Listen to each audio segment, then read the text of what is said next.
Today we're hosting a Try a Trade day for year 10 girls from the CQ region.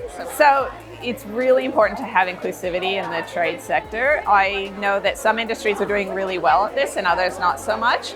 And we want to make sure that women feel very comfortable in their workplace, that they feel safe in their workplace and that they want to be there. And having these conversations is a really good start.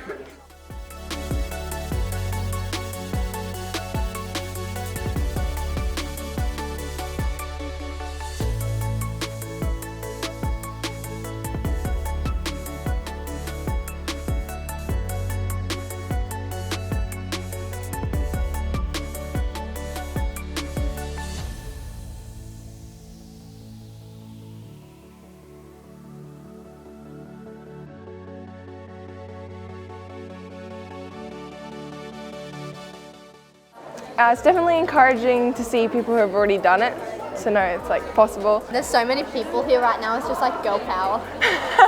Yeah, confidence in that I can do the same things that they can. Yeah.